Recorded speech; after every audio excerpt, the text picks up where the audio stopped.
विधानसभा 2 प्रत्याशी रमेश मेंदोला द्वारा अपने चुनाव प्रचार हेतु कार्यालय का शुभारंभ केंद्रीय मंत्री अश्विनी वैष्णव से करवाया गया। इस अवसर पर भारतीय जनता पार्टी के राष्ट्रीय महासचिव कैलाश विजयवर्गीय, विधायक आकाश विजयवर्गीय, पूर्व पार्षद चंदू शिंदे, पार्षद जीतू यादव, भारतीय जनता पार्टी के वरिष्ठ नेता, विधायक प्रतिनिधि चंदू कुंजीर सहित बड़ी संख्या में भारतीय जनता पार्टी के कार्यकर्ता सहित क्षेत्रीय रहवासी मौजूद थे।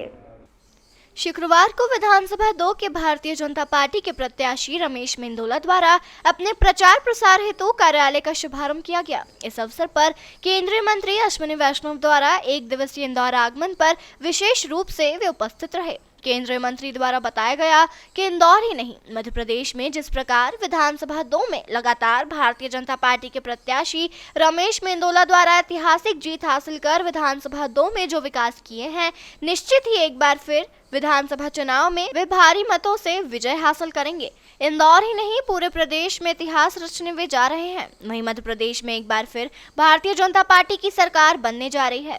वहीं 2 नंबर प्रत्याशी रमेश मेंदोला ने बताया कि मेरे द्वारा विधानसभा 2 में पानी की टंकी, बिजली, बगीचा, स्कूल निर्माण, सड़क, ड्रेनेज के साथ ही कई अनेक अवैध कॉलोनी को वैध कराया गया है। वहीं बची हुई अवैध कॉलोनी को भी जल्द ही वैध कराया जाएगा। मेंदोला द्वारा बताया गया कि कार्यालय के शुभारंभ अवसर पर जिस प्रकार आज हजारों की तादाद में कार्यालय के शुभारंभ पर जनसैलाब दिखाई दिया, निश्चित ही एक ऐतिहासिक जीत हासिल कर एक बार फिर इतिहास रचा जाएगा और क्षेत्र का विकास किया जाएगा।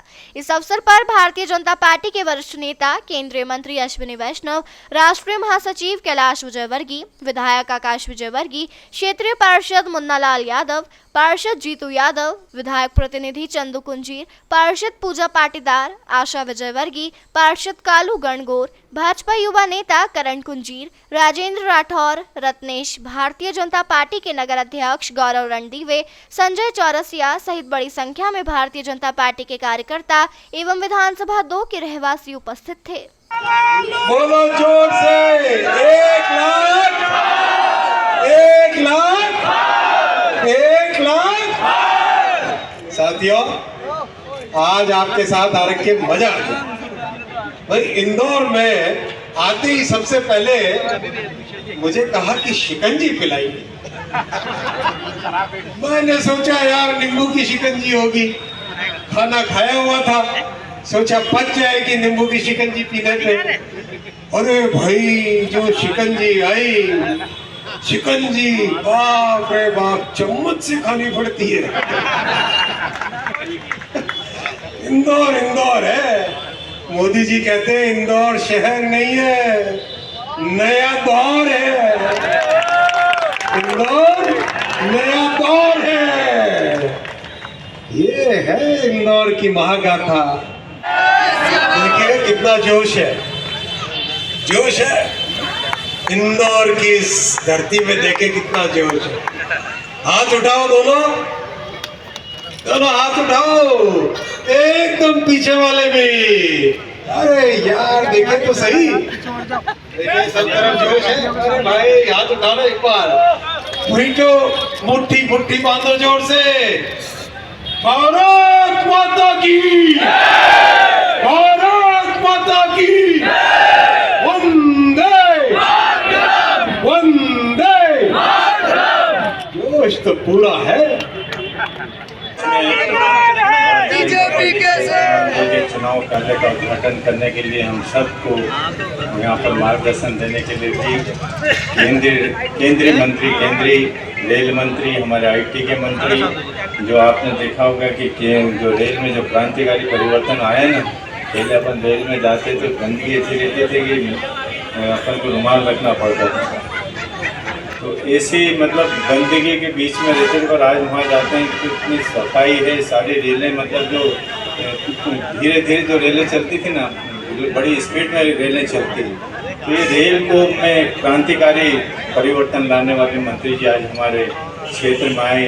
हमने उन्हीं को चुना है कि यहाँ जो सबसे मतलब जो जिनने सब नया नवाचार किया हो, जिसमें क्रांतिकारी परिवर्तन किए हो, ऐसे हमारे केंद्रीय मंत्री हमारे बीच में यहाँ पर इस चुनाव कार्य का उद्घाटन करने आए। आईटी के क्षेत्र में भी क्रांतिकारी परिवर्तन के माध्यम से आईटी के क्षेत्र में दुनिया में हमारे बच्चे नाम कमा रहे हैं। पहले पहले हमारे क्षेत्र को ना मिल क्षेत्र बोला जाता था, हमको मिल मवाली बुलाया जाता था, गाड़ी दी जाती थी सहकार बोलो तो मिल मवाली बोलते हैं ना, ऐसे बोलते थे ना। आजकल बोलते हैं क्या, आजकल मिल पूरे इंदौर का सबसे अच्छा क्षेत्र वैसा हमारे में। और गाली मतलब यही कि यहाँ तो गुंडे पैदा होते हैं, यहाँ तो मिल मवाली के लोग हैं, यहाँ गुंडे बदमाश यही यहाँ पर काम होता है। इधर लोग आते नहीं थे, 5 मिल से इस क्षेत्र में कोई आता नहीं, ना रिक्शा आते थे, ना टेम्पो, ना तांगे।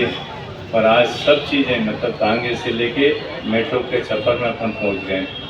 तो ये इतना क्रांतिकारी परिवर्तन हमारे क्षेत्र में हुआ। सबसे ज़्यादा अगर परिवर्तन हुआ ना तो ये हुआ, जो हमको गाली बकते थे कि यहाँ गुंडे बदमाश होते हैं, तो मिल मवाली है।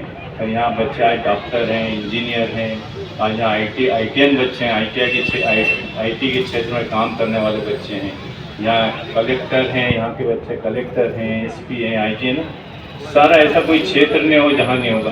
पूरी दुनिया में धूम मचा रहे हमारे IT के क्षेत्र हैं। देश के रेल मंत्री माननीय अश्विनी वैष्णव जी का स्वागत करिए, जोरदार तालियों से उनका स्वागत करिए। लगना चाहिए कि 2 नंबर की शानदार जानदार जनता ने स्वागत किया है। आज इस विधानसभा क्षेत्र क्रमांक 2 के इस कार्यालय के इस भव्य उद्घाटन में हम सबका मार्गदर्शन करने, जिन्होंने भारत की रेल को एक ऐसी रेल व्यवस्था पे पहुंचा दिया है कि दुनिया में भारत की रेल व्यवस्था को देखने के लिए देश के कोने कोने में लोग आ रहे हैं। ऐसे अश्विनी वैष्णव जी का जोरदार ताली बजाकर आप सब स्वागत करें। आज हमारे बीच में गोवा के फॉरेस्ट मिनिस्टर और लगातार इंदौर में जो अपना समय भी दे रहे हैं और इंदौर महानगर की सभी सीट पे कमल खिलाने के लिए जो एक कमर कस के तैयार पूरी टोली का नेतृत्व कर रहे हैं, ऐसे हम सबके लोकप्रिय नेता सम्माननीय विश्वजीत जी के लिए एक बार जोरदार ताली बजाइए। मध्य प्रदेश में भारतीय जनता पार्टी प्रचंड विजय प्राप्त कर रही है। जिस तरह से जन जन के मन में भारतीय जनता पार्टी के प्रति एक अडिग विश्वास है, उससे स्पष्ट होता है कि भारतीय जनता पार्टी इन चुनावों में एक बार फिर बड़ी मेजॉरिटी के साथ सरकार बनाने जा रही है। और जो सेवा भारतीय जनता पार्टी ने पिछले 20 वर्षों में की है, वैसी ही सेवा और 5 वर्षों में और उसके आगे भी भारतीय जनता पार्टी मध्य प्रदेश के जन जन की सेवा करती रहेगी। धन्यवाद। इंदौर में रेलवे की सुविधाएं ज़्यादा से ज़्यादा हमको मिले। IT के क्षेत्र में हमारे यहाँ बड़ी बड़ी कंपनियां हैं। हमारी विधानसभा में भी 2 बड़े इसके मतलब यहाँ पर IT सेक्टर के पार्क खुल रहे हैं, तो उनको जल्दी से जल्दी पूरा करें ताकि जो बच्चे हैं, उनको नौजवान हैं जो IT के क्षेत्र में काम करना चाहते हैं, उनको इसका लाभ मिले। और अभी जो हमारे यहाँ जो IT सेक्टर रेडीमेड कॉम्प्लेक्स के बाद इलेक्ट्रॉनिक्स कॉम्प्लेक्स है, वहाँ 2 बड़े बड़े केंद्र उसके खुल ही रहे हैं। कॉम्प्लेक्स मतलब एक सेंटर बन रहा है यहाँ पर, उसमें करीब 5000 बच्चों को रोज़गार मिलेगा IT के बच्चों को। इससे इस सेंटर जल्दी से जल्दी बनेंगे और बनेंगे तो हमारे यहाँ के बच्चों को रोज़गार मिलेगा। अब हमारे यहाँ के बच्चे हैं ना, गुंडे नहीं, बदमाश नहीं हो रहे यहाँ। सब कलेक्टर से लेकर SP से लेकर सब व्यापार व्यवसाय करने वाले से लेकर सारे क्षेत्र के लोग, सारी विधा के लोग बच्चे यहाँ काम ज़्यादा दयालु अब प्रचंड जीत के बाद में रोजगार के लिए युवाओं के लिए क्या करने वाले हैं? तो वही तो बता रहे थे, IT के क्षेत्र में ज़्यादा से ज़्यादा काम करना चाहिए, बच्चों के क्षेत्र में चाहिए। हमने रोजगार के लिए रेडीमेड कॉम्प्लेक्स की यहाँ पे स्थापना कराई हमारे मुख्यमंत्री जी से। हमने यहाँ इलेक्ट्रॉनिक्स कॉम्प्लेक्स है, रेडीमेड कॉम्प्लेक्स है। हमने सामूहिक औद्योगिक क्षेत्र का डेवलपमेंट कैलाश जी के समय ही हुआ है। कैलाश जी जब पहली बार विधायक बने थे, मिलें बंद हुई थी, तो हमने सारे यहाँ के लोगों को रोज़गार मिल सके, इसके लिए बहुत सारे हमने काम किए और वो आज चल रहे हैं। रेडीमेड कॉम्प्लेक्स है हमारे यहाँ, इलेक्ट्रॉनिक्स कॉम्प्लेक्स है, अपना आपने देखा इंडस्ट्रियाँ बहुत सारी हमारे क्षेत्र में है। और क्या खास बात है कि युवा यहाँ से जुड़ना चाहते हैं कि विधानसभा 2 से ज़्यादा दयालु की विधानसभा से जुड़े हैं? युवाओं में इतना उत्साह क्यों? देखिए, उनको यहाँ पर अपना जो बच्चे सोचते हैं, जो उनको चाहिए, वो सारी चीज़ें यहाँ पर हाँ मतलब मैं सरकारी योजनाओं के बारे में तो आपको बहुत सारी चीज़ें सरकारी योजनाएं जो हॉस्पिटल कॉलेज ये तो सब हैं, पर प्राइवेट सेक्टर में भी हमारे यहाँ सबसे ज़्यादा काम हुआ, चाहे बड़े बड़े होटलें हों तो हमारे क्षेत्र में, चाहे हॉस्पिटल हो या कन्वेंशन सेंटर। आपने देखा अगर G20 कराना हो तो पूरे शहर में घूमने के बाद 2 नंबर में आना पड़ता है कि नहीं, इससे अच्छी सुविधाएं कहीं नहीं हो सकती। तो ये इसलिए होता है कि यहाँ सब सुविधाएं हैं, प्राइवेट सेक्टर में भी, और सरकारी योजनाओं का लाभ भी हमने सबसे ज़्यादा यहाँ पर दिलाया। चिंटू चौक से कह रहे हैं लगातार कि गलियों में तो कोई विकास हुआ नहीं है, सिर्फ बिल्डिंगों का विकास किया है दादा ने। और बोल रहे हैं मैं गलियों में आ रहा हूँ, दादा आमने सामने आए तो मैं बताऊँ, ऐसा कह रहे हैं चिंटू चौक से। वो तो कहें, बोलते मिलते नहीं है वो। सब लोगों को विकास दिख रहा है, इसीलिए तो जिताते हैं, बीजेपी को जिताते हैं। आजकल तो बहुत लंबी लाइन लेके घूम रहे हैं दादा, काफी लोगों को लेके घूम रहे हैं। हाँ अच्छा, घूमना चाहिए, क्यों नहीं घूमना चाहिए। इंदौर शहर में अपना सबसे प्रयास ज़्यादा करें। अवैध और अवैध कॉलोनी को लेकर है, इस प्रकार को लेकर क्या स्टेट है और आपको क्या आगे? देखिए, हमने यहाँ की जो अवैध कॉलोनी, बहुत सारी अवैध कॉलोनियाँ थी, उसमें करीब आधी कॉलोनियाँ वैध हुई, बाकी कॉलोनियाँ प्रोसेस में है, वो भी वैध हो जाएगी। दादा चिंटू चौक से जी कह रहे हैं यहाँ पर ज़्यादा टैक्स देना पड़ता है। देना पड़ता, उनने दिया होगा तो रसीद भी मिली होगी उनको, एक आध रसीद ले लें, देखें ज़्यादा ठीक है।